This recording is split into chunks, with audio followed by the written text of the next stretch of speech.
Everyone, welcome to another video. इस video का topic है programming with arrays. Last video हमने एरेज का सिंटेक्स प्रैक्टिस किया था, how do we practice arrays in Java. इस वीडियो में कुछ प्रोग्राम्स हैं, those we have to cover in this video. These are a set of programs which we are going to cover in this video. So first question is, write a program to input n numbers in an array. Array में हमको n numbers input कराना है user से, and we have to find the product of all its elements. जितने भी elements हैं उन सबका प्रोडक्ट हमको निकालना है, मतलब मल्टीप्लाई करना है सबको, and we have to give the result. तो सिंपली इसको कैसे करेंगे, जैसे हमने सम किया था लास्ट प्रोग्राम में सम किया था सारे एलिमेंट्स का। ये वो प्रोग्राम है जहाँ हमने सम किया था, एरे का इनपुट लिया था। We have declared a array of n size where n is the size of the array, and जो यूजर हमको प्रोवाइड कर रहा है number of elements, it may be 10, 5, 15, 16, 17, anything.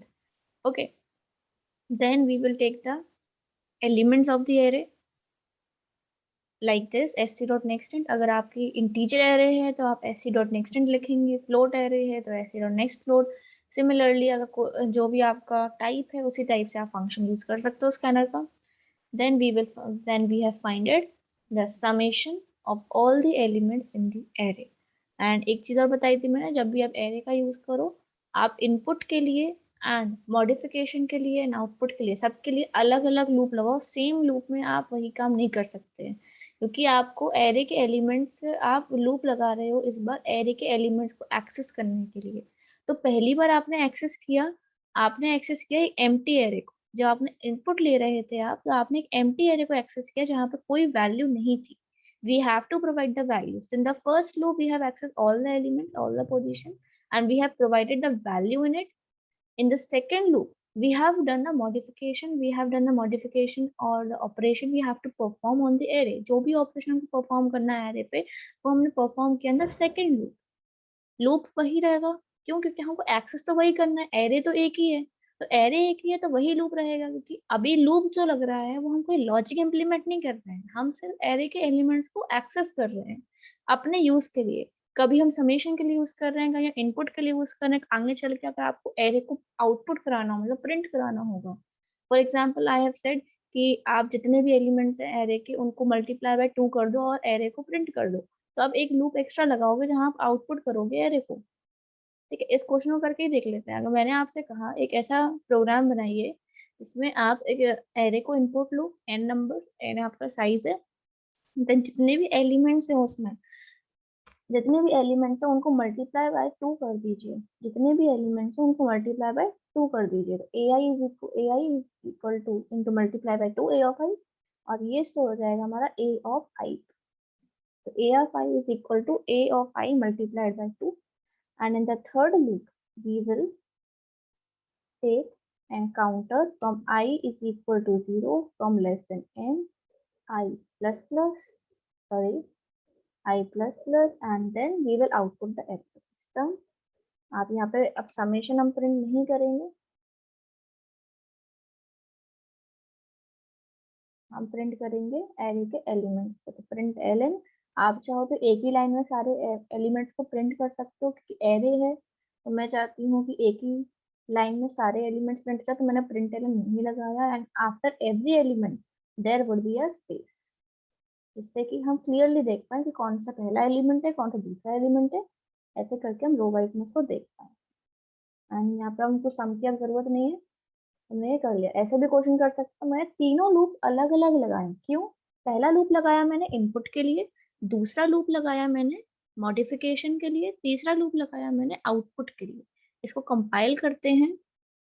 So compile करने के बाद हम जाते हैं अपने ब्लूजे पे एंड इसको रन करते हैं। void main, enter the elements of the array। let's suppose I have taken 3 elements only। मैं छोटा साइज इसलिए लेती हूँ क्योंकि हमको फिर उतनी वैल्यूज ही प्रोवाइड करनी पड़ेंगी। आप चाहो जब ट्राई करो तो आप 10, 20, 30 ऐसे ट्राई कर सकते हो, फिर आपको उतनी वैल्यूज ही प्रोवाइड करनी पड़ेंगी। 90, 67, 54, मैं 3 वैल्यूज ले ली, तीनों का मल्टीप्लाई बाय 2 हो गया एंड एरे इज प्रिंटेड। ठीक है, तो ऐसे क्वेश्चंस भी आ सकते हैं। अभी हमको क्वेश्चन क्या करना था, प्रोडक्ट का, कि हमको सारे एलिमेंट्स का प्रोडक्ट निकालना है जितने भी एलिमेंट्स एरे में हैं एंड उनको उस प्रोडक्ट की वैल्यू को प्रिंट करना है। तो similarly we have done in summation, we have taken a variable whose value is 1 p, क्योंकि हम जब प्रोडक्ट निकालते हैं तो हम इनिशियल वैल्यू 1 लेते हैं, अगर हम 0 लेंगे तो वो मल्टीप्लिकेशन में 0 हो जाएगा, तो 0 is multiplied by anything is 0, but 1 is multiplied with anything is 1 is multiplied by anything is that the self number, जो भी नंबर आपने लिया वही नंबर आपको मिल जाएगा। तो मैं प्रोडक्ट ले लिया इसीलिए क्योंकि यहाँ पे 1 लिया है। अब हम प्रोडक्ट निकालेंगे सारे एलिमेंट्स का and we will print the value of p। Now moving on to next question. ये हमारा पहला क्वेश्चन हो गया, इसका ये सॉल्यूशन है। सेकंड क्वेश्चन है हमारा, find the average of all it's elements. Average का फॉर्मूला क्या होता है? एवरेज का फॉर्मूला हमारा होता है, अगर मेरे पास n एलिमेंट्स हैं, फॉर एग्जांपल n की वैल्यू मैंने ले ली 5 एंड 5 एलिमेंट्स हैं, तो आप उससे उन सारे एलिमेंट्स का एवरेज कैसे निकालते थे मैथमेटिक्स में? पहले आप उन सबका सम करते थे। तो मैं फॉर एग्जांपल मैंने s लिया एंड उसमें मैंने सारे सबको प्लस कर लिया। For example these are my 5 elements, मैंने उनको ऐड कर लिया and divided by 5, that is number of elements. This whole thing will be the average of the elements present in the array, average of n numbers. ऐसे ही निकालते थे। तो हमको समेशन निकालना तो आता है एरे में, कैसे निकालते हैं समेशन? तो हम उसको स्टोर कर लेंगे।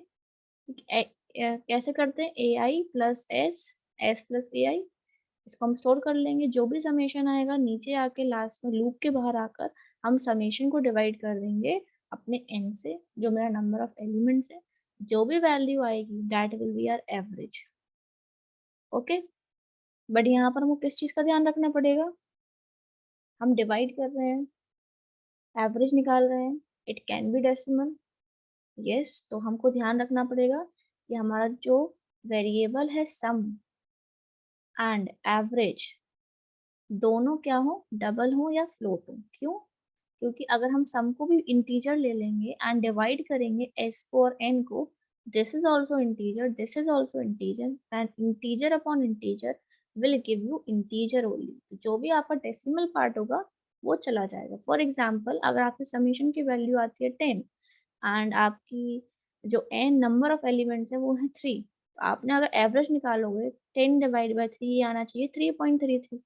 लेकिन अगर आपने इसको नहीं लिया डबल में 10 को, अगर ये 10.0 ले लेंगे, अगर आप इसको इंटीजर बाय इंटीजर रखोगे तो जावा रिटर्न करेगा ओनली 3। लेकिन अगर आप इसको डबल में रिटर्न करवाओगे, डबल लोगे इसके वेरिएबल को, देन इट विल रिटर्न 3.33। तो पूरा आंसर क्या हुआ? 3.33। That's why we will take the sum variable as double and also the average value is double, because average जो है हमारा वो एक डेसिमल वैल्यू भी हो सकती है। तो इसी चीज का हमको ध्यान रखना है। This is the solution. मैंने एक डबल ले लिया वेरिएबल s, जिसको मैंने 0.0 इनिशियलाइज कर दिया। देन मैंने स्कैनर लिखा, input the size of the array, size ले लिया n में, एरे को डिक्लेयर किया, एंटर द एलिमेंट्स। यहाँ तक हमारे एलिमेंट्स इनपुट हो गए। Next we have find the summation of all the elements to divide it by n to find the average, and later on we have declared a variable double avg, that is for average avg, which is equal to s divided by n। अब यहाँ पर जो s है वो आपकी double. अभी तो हम क्या कर रहे थे, हमारा जब हम डिवाइड कर रहे थे हमको एक कांस्टेंट लेते थे। For example s divide by 2.0, तो एक कांस्टेंट लेते तो हम डायरेक्टली उसमें 2.0 लगा लेते थे। लेकिन यहाँ पर दोनों वेरिएबल्स हैं, दोनों की वैल्यूज हमको मिलेंगी, n की वैल्यू भी हमको इनपुट लेनी है और s की वैल्यू कैलकुलेट होगी। तो हम कैसे इसको करेंगे कि भाई जो रिजल्ट आए इंटीजर अपॉन इंटीजर हो रहा है, ये डबल में आए, किसी एक को डबल लेके। तो अभी जब कंपाइलर देखेगा तो क्या देखेगा कि ये डबल अपॉन इंटीजर है। अगर आप देखो ध्यान से, जो s है हमारा वो डबल है और n हमारा इंट है, तो डबल अपॉन इंटीजर है तो रिजल्ट क्या आएगा? डबल में आएगा। हमने पढ़ी है type conversion, implicit type conversion. जब भी डबल होता है ना, जब भी हमारा डबल और इंटीजर होता है, डबल बड़ा होता है, हायर डेटा टाइप की को प्रेफरेंस मिलती है एंड वही रिजल्ट आता है। अगर आपका आंसर 2 भी आ रहा होगा तो वो 2.0 रिटर्न करेगा, ना कि 2 रिटर्न करेगा। Why? Because we have taken a double and we are storing the value also of this expression into a double variable. That's why the value will be returned as double. तो इस चीज का ध्यान रखना है हमेशा data type का कि क्या होगा, क्या टाइप मिलेगा हमको। इंटीजर अपन इंटीजर अगर हम कर रहे हैं, क्या उसका आंसर डेसिमल में आ सकता है? अगर उसका आंसर डेसिमल में नहीं आ सकता तो कोई दिक्कत नहीं। फॉर एग्जाम्पल हम समेशन कर रहे थे, या हमने 10/2 करेंगे, अगर हमें हर बार 10/2 करना है तो हमको पता है इसका आंसर 5 ही आएगा, तो वो इंटीजर में भी आ सकता है। लेकिन अगर उसका आंसर एक पॉइंट वैल्यू आ सकती है, तो आपको उसे डबल में ही स्टोर करना पड़ेगा, और आपको ध्यान रखना पड़ेगा कि इंटीजर अपॉन इंटीजर वैल्यूएशन ना हो, कोई एक जो हो इन दोनों में से जिसको आप इवेलुएट कर रहे हो, that will be a decimal number. इसको रन करके देख सकते हो आप, बिल्कुल सिमिलर है प्रीवियस प्रोग्राम से। तो मैं रन नहीं कर रही हूँ, मैंने कोड दिखा दिया आपको, अपना रन करके देख सकते हो अपने आप अपनी मशीन पर। Next we have to print all the even numbers. हमें एक एरे मिली है, जितने भी उसमें इवन नंबर्स हमें बताना है। कैसे बताएंगे? सबसे पहले सब कहाँ तक सेम रहेगा, इनपुट लेने तक। इनपुट हम ले लेंगे। अब हम क्या करेंगे, लूप फिर से लूप चलाएंगे, एरे के एलिमेंट्स को एक्सेस करेंगे from the first element to the last element, और हम चेक करते जाएंगे जो भी एलिमेंट, जो भी एरे का element mod by 2 double equal to 0 है, मतलब वो 2 से अगर डिवाइड होता है, अगर वो डिविजिबल बाय 2 है, then it will be a even number, and then we will print the value of a of I. This is also very easy program। ऐसे ही आपको और नंबर भी आ सकते हैं, और कभी कभार ऐसा भी हो सकता है कि आपसे पूछें find the summation of all even numbers present in the array, find the summation of all odd numbers in the array। तो आप कैसे करोगे?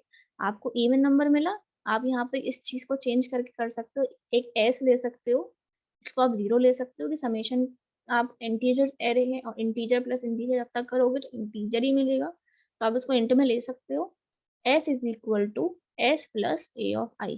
अगर वो एक इवन नंबर है तो उसको ऐड कर दो और लास्ट में समेशन की वैल्यू को प्रिंट कर देंगे। That's it. ऐसा क्वेश्चन भी आ सकता है, और ऐसा क्वेश्चन आया भी है, तो इस चीज का आपको ध्यान रखना। वेरिएशन आ सकता है, I am just telling you the logic, कैसे आप इम्प्लीमेंट करोगे। बिल्कुल सेम वही चीज है जो हमने बहुत पहले एफएसएम वगैरह करी थी, क्वेश्चन वही क्वेश्चन हैं, लेकिन बस क्या है, एरे के साथ इम्प्लीमेंट करना है। अब आएगा नेक्स्ट कि लार्जेस्ट स्मॉलेस्ट बताओ, कि लार्जेस्ट नंबर कैसे फाइंड करोगे एरे में, तो वो भी हम कर चुके हैं एक बार। हमारे पास 3 नंबर थे, हमने कैसे फाइंड किया था, इफ एल्स लगा के, है ना। ये भी हम कर सकते हैं। फाइंड द मैक्सिमम इंटीजर, सबसे बड़ा नंबर जो होगा इंटीजर, जो भी एरे में इंटीजर एरे में, वो फाइंड करना है। तो कैसे करेंगे? मैंने आपको बोला जब हम पैटर्न्स करें तो मैंने कहा अब आपका पैटर्न्स तक अगर आपने कर लिया है तो अब आपका जो प्रोग्रामिंग लेवल है वो डिक्रीज होगा, लॉजिक वही रहेगा, हमने फंक्शन भी वही करा, सिर्फ कॉन्सेप्ट बढ़ जाएगा। ऐसे ही अब होगा, अब आपका लॉजिक कम हो जाएगा, सिर्फ आपका कॉन्सेप्ट बढ़ते जाएंगे। अभी आपका एरे चल रहा है, then we will go to strings, how string works, what are the advantage of string, why we are using strings, क्या उसके फंक्शंस होते हैं। तो ऐसी चीजें बढ़ती जाएंगी आपकी। ओके, तो यहाँ पर मैक्सिमम इंटीजर निकालने हैं। हम क्या करते थे मैक्सिमम निकालने के लिए, अगर सेट ऑफ इंटीजर्स हैं, हम कैसे निकालते थे? हम क्या करते थे, एक ले लेते थे मैक्स वेरिएबल लेते थे, एंड उसको हम इनिशियलाइज करते थे 0। 0 इनिशियलाइज करके हम चेक करते थे जो भी इंटीजर हमारे मैक्स से बड़ा है वो मैक्स के बराबर हो जाए, and then we will print. For example, अगर मैं एक एरे लूं, इसको एक काम करते हैं, हम व्हाइट बोर्ड पे ज़्यादा इजीली समझ पाएंगे इसका लॉजिक।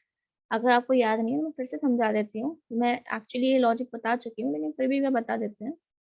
एक एरे है, ठीक है, ओके, इट्स साइज इज 1 2 3 4 5 6, इसका साइज जो है वो 6 है।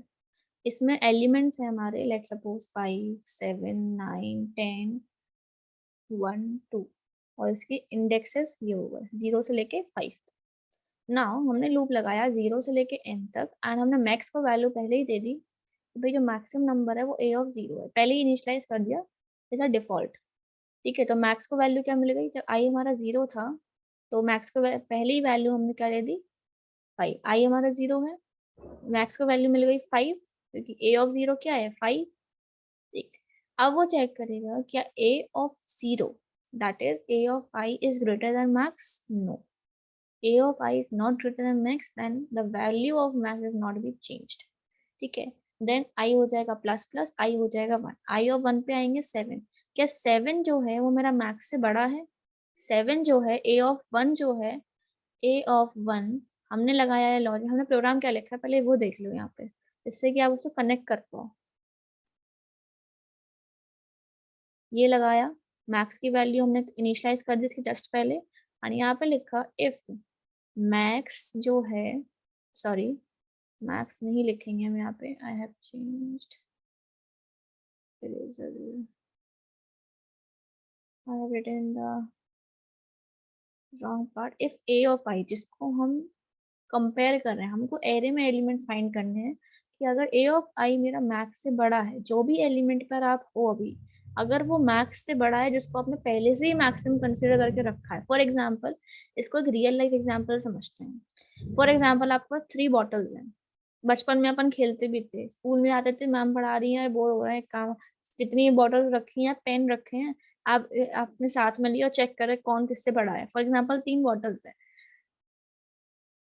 आपको आप पता करना चाहते हो कि सबसे बड़ी बॉटल कौन सी है, तो आप कैसे पता करोगे? पहले आप किसी दो को कंपेयर करोगे।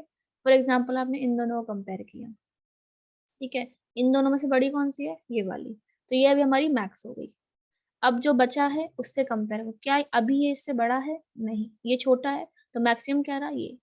फॉर एग्जाम्पल, एक चौथी बॉटल ले लेते हैं, ठीक है, अगर आप अब आपको कंपेयर करना, अभी मैक्सिमम हमारा ये है, अब आप कंपेयर करो कौन सी बड़ी है। आपने इन दोनों कंपेयर किया तो ये वाली बड़ी निकली, तो मैक्स की वैल्यू किसके पास पहुंच गई? मैक्स कौन हो गया? ये। यही आपने प्रोग्रामिंग में करना है। तो this is the maximum element, maximum length of bottle, ये हो गया हमारा मैक्सिमम। यही हम कर रहे हैं अपने प्रोग्राम में। कैसे कर रहे हैं? हमने एक मैक्स लिया, उसको हमने पहले जो फर्स्ट एलिमेंट है उसको असाइन कर दिया that this number is max. फिर हम सेकंड एलिमेंट पे आए, हमने अपने मैक्स को कंपेयर किया अपने ए ऑफ 1 से। क्या ए ऑफ 1 हमारे मैक्स से बड़ा है? अगर है तो मैक्स की वैल्यू कर दो ए ऑफ आई, एंड फाइनली ऐसे करते करते पूरा लूप चल जाएगा, लास्ट तक चेक कर लेगा कौन सा सबसे बड़ा है, और लास्ट में हम मैक्स की वैल्यू को प्रिंट कर देंगे। ठीक है, तो अभी हम i इज इक्वल टू 1 पर है, 7 क्या 5 से बड़ा है? हाँ है, तो मैक्स की वैल्यू हो गई 7। जब i हो गया 2, अभी मैक्स हमारा क्या हो गया? 7। तो i इज इक्वल टू 2 पे क्या है? 9। क्या 9 मेरा मैक्स से बड़ा है? हाँ है, तो मैक्स की वैल्यू हो गई 9। तो मैक्स की वैल्यू हो गई 9, मैक्स हमारा यहाँ पर आ गया। i is equal to 3, counter कहाँ पर आ गया? i प्लस प्लस हो गया, i और काउंटर आ गया 3 पे। क्या 10 मेरा मैक्स से बड़ा है? हाँ है, तो मैक्स हो गया 10। Then i is equal to 4 होगा, कि लूप तो चलते ही रहेगा। जैसे ही इफ एल्स खत्म होगा, अगर इफ में जाता है तो मैक्स की वैल्यू चेंज होगी, नहीं जाएगा तो फिर वो लूप खत्म हो गया, और फिर से लूप चलता रहेगा। कब तक चलता रहेगा? जब तक आई मेरा एन से छोटा नहीं हो जाता। एन हमारा है 6, एन से छोटा मतलब एन इज इक्वल टू 5 तक चलेगा, अभी तो 4 ही है। तो मैक्स की वैल्यू कंपेयर करेगा वो अपने ए ऑफ 4 से। क्या ए ऑफ 4 मेरा मैक्स से बड़ा है? 1 क्या 10 से बड़ा है? नहीं है, तो मैक्स की वैल्यू चेंज नहीं होगी, मैक्स क्या रहेगा? 10 रहेगा। Then i is equal to 5 होगा, फिर कंपेयर हो गया, क्या 2 मेरा 10 से बड़ा है? नहीं है, देन मैक्स की वैल्यू चेंज नहीं होगी, and it will return the max value as 10, कि भाई मैक्सिमम एलिमेंट आपके एरे का क्या है? 10। यहाँ पे हमने वही किया, इस चीज को मैंने थोड़ा सा गलत लिख दिया, मे बी हो सकता है मैंने हैसल में कर दिया हो। आप इसको चेंज कर लीजिएगा, ए ऑफ आई को हमें कंपेयर करना है मैक्स से, मैक्स बड़ा नहीं, ए ऑफ आई बड़ा होना चाहिए। ओके, तो इस चीज को आप चेंज कर लीजिएगा, या मैं चेंज कर दूंगी, don't worry.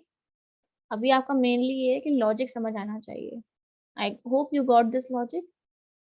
Next we will move on the program where we have to print all the prime numbers in the array। आपको याद होगा जब हमने रेंज प्रोग्राम स्टार्ट किए थे नेस्टेड लूप में, तो हमने वहां पर क्या किया था? हमको एक रेंज दी गई थी कि 1 से लेके 100 के बीच में जितने भी प्राइम नंबर्स उनको प्रिंट कर दो। यहाँ पर हमसे क्या बोला है? 1 से लेके n के बीच में जो एलिमेंट्स आ रहे हैं एरे में, 1 से लेके n के बीच की इंडेक्सेस में जो हमारे पास एलिमेंट स्टोर हैं, let's suppose this is the array, इसका n साइज है, ये 0 है, ये 1 है, ये 2 है, ये 3 है, ऐसे करते करते मेरे पास n-1 इंडेक्सेस हैं। n-1 क्यों? लास्ट इंडेक्स तो n-1 ही होती है ना। अगर n इज इक्वल टू 6 है तो लास्ट इंडेक्स क्या होती है? 5। तो n-1 तक जाएगा। इसके बीच में जितने भी प्राइम नंबर्स हैं इन वैल्यूज में, वो हमको प्रिंट करने हैं। तो क्या ये दोनों क्वेश्चंस एक रेंज प्रोग्राम जहाँ पे आपको 1 से लेके 100 के बीच में आपको प्राइम नंबर्स प्रिंट करने थे, और ये वाला प्रोग्राम एरे वाला जहाँ पे आपको एरे की वैल्यूज जो आपको मिली, एलिमेंट्स मिले हैं, उनके बीच में, उनके इंडेक्सेस के बीच में जो भी प्राइम नंबर्स हैं वो प्रिंट करने हैं। तो क्या ये दोनों साउंड सिमिलर कर रहे हैं? यस। तो हम वहां पर क्या, यहाँ पर भी क्या यूज होगा? एक नेस्टेड लूप, जिसमें पहला लूप क्या होगा हमारा? रेंज के लिए। रेंज क्या है हमारी? इंडेक्सेस 0 से लेके n। ठीक है। रेंज प्रोग्राम में मैंने बताया था, जो भी आपका काउंटर वेरिएबल है जिसके ऊपर आपकी कंडीशन डिपेंडेंट होगी, उसको आप पहले डिक्लेयर कर देंगे in between the two loops. In between the two loop आपने पहला दूसरा लूप लगाने से पहले आपने सी को पहले ही 0 कर दे। व्हाई? बिकॉज पहली बार जब आई की वैल्यू 0 होगी तो आप क्या चाहते हो कि ए ऑफ आई चेक हो, है ना। ए ऑफ आई कुछ भी हो सकता है, 10 हो सकता है, 8 हो सकता है, 9 हो सकता है, कोई भी इंटीजर हो सकता है, 100 हो सकता है, 200 हो सकता है, 7 हो सकता है, कुछ भी हो सकता है। तो आपको उसे चेक करना है, तो आप क्या चाहोगे? उसके फैक्टर्स को काउंट करना। तो at the starting of a for a number, आपके फैक्टर्स, आप उसे 0 ही तो मानोगे नंबर ऑफ फैक्टर्स को। Got it? आपको नंबर ऑफ फैक्टर्स काउंट करते हैं हम प्राइम नंबर के लिए। जब हम नंबर ऑफ फैक्टर्स काउंट करना चालू करने वाले हैं किसी एक नंबर के लिए, तो उसके लिए पहले ही आप क्या कर लोगे? भाई इसके फैक्टर्स अभी 0, अभी मैं काउंट करना स्टार्ट करेंगे हम जब उसका सेकंड लूप स्टार्ट होगा। तो हम सेकंड लूप के लिए क्या लगाते थे? दो मेथड मैंने बताए थे आपको। एक बताया था 1 से लेके उस नंबर के लिए, उस नंबर तक, equal to that number, less than equal to that number. दूसरा मेथड आया 2 से लेके n-1 तक, या लेस देन n तक। जहां पर, क्योंकि प्राइम नंबर की डेफिनेशन ये होती है, हमने पढ़ी है कि प्राइम नंबर वो होता है जो कि सिर्फ 1 से और अपने आप से डिवाइड हो। तो मैंने अगर अपने लूप में से 1 और n दोनों को हटा दिया तो ये कंडीशन बन गई, अगर इन दोनों के अलावा कोई भी एक उसका फैक्टर होता है then it is not a prime number. अगर 1 और n के अलावा कोई भी उसका फैक्टर होता है बीच में, अगर मैं 10 लेती हूँ तो 1 से लेके 10 के बीच में 1 को हटा दो और 10 को हटा दो, अब जितने भी नंबर बीच में आ रहे हैं, अगर कोई भी उसका एक भी फैक्टर होता है then it is not a prime number. That's it. So that's why we have taken the method 2, in which we have decreases the number of iterations, and we have started the loop from 2, not including 1, to n-1, that is less than n। यहाँ पर n क्या है हमारा? a of i। a of i को तो check करना है, तो हमने 2 से लेके a of i तक लूप लगाया। And then we have check the factor. Factor कैसे चेक करते थे? कि वो नंबर क्या मेरे जो लूप काउंटर है, जो हमारा लूप चल रहा है, हमारा नोट कर रहे हैं काउंटिंग्स बिटवीन द नंबर, जो भी इन दोनों बीच में, उन दोनों के बीच में जो नंबर्स लाई कर रहे हैं उनको डिनोट कौन कर रहा है? j। तो n मॉड j अगर डबल इक्वल टू 0 है तो उसका फैक्टर है। अगर उसका फैक्टर है तो ब्रेक मत करो, क्योंकि यहाँ पर हमारी रेंज चल रही है, ब्रेक करेंगे तो ये गलत हो जाएगा, तो ब्रेक मत करते हैं। चाहो तो आप कर भी सकते हो break for, wait a minute, it's not necessary to apply a break. Okay. Last में हमने तब रेंज किया था, हमने ब्रेक लगाया था, यहाँ पे कोई जरूरी नहीं है, आप नहीं लगाओ तो भी चलेगा। ठीक है। तो सी प्लस प्लस कर दिया। देन अगर जितने ये फैक्टर्स होंगे वो हो जाएंगे। जैसे ही लूप खत्म होगा, अगर सी डबल इक्वल टू 0 है, it means it is a prime number. मतलब सी का कोई भी फैक्टर नहीं है, इस नंबर का कोई भी फैक्टर नहीं है 1 और उसके अलावा, then it is a prime number. अगर वो प्राइम नंबर है तो सी 0 हो जाएगा, then we will print the value of a of i. After this ये कहाँ जाएगा?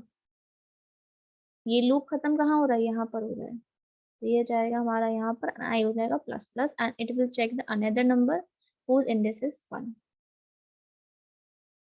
एक काम करते हैं, इसको ब्लू जो में करते हैं फॉर मोर क्लियरेशन। मुझे पता है थोड़ा सा कंफ्यूजन हो गया होगा आप लोगों को, क्योंकि प्राइम नंबर थोड़ा सा हो जाता है तब, और ऊपर से एरे भी पहली बार पढ़ रहे हो आप लोग। कोई नहीं, एक बार ट्राई कर लोगे तो इजी हो जाएगा। पहले हमने इनपुट ले लिया, then we have done this. पहला लूप लगाया मैंने रेंज के लिए, दूसरा हमने लिखा इसका काउंटर, तीसरे नंबर पे हमने उसका लूप लगाया 2 से लेके less than that number Then we have done the if a of I mod j double equal to 0. mod j क्यों लगाया? mod j हमने इसलिए लगाया बिकॉज यहाँ पे जो मेरा हम जब प्राइम नंबर चेक करते थे, पहली बार हमने प्राइम लिखा तो आई लिया था, मुझे याद था आपने आई लिया था लेस देन एन था, एंड हमने चेक किया था क्या n mod i double equal to 0 है। आई किसको डिनोट कर रहा था? लूप वेरिएबल को। यहाँ पे लूप वेरिएबल मैंने जे दिया है और हमें किसको चेक करना है? ए ऑफ आई को। तो इसलिए एन के बदले आ गया ए ऑफ आई और जे के बदले आ गया आई। That's it. ठीक है, जैसे हमने ये लिखा सी प्लस प्लस कर लिया, अगर उसका फैक्टर है तो C plus plus. After this लो we have done if c is double equal to 0 then we have to print the value of a of i. मतलब वो एक प्राइम नंबर है तो एरे में वो प्रेजेंट है एक प्राइम नंबर के रूप में। Then we have to print the value of a of i. इसको एक बार रन करते हैं।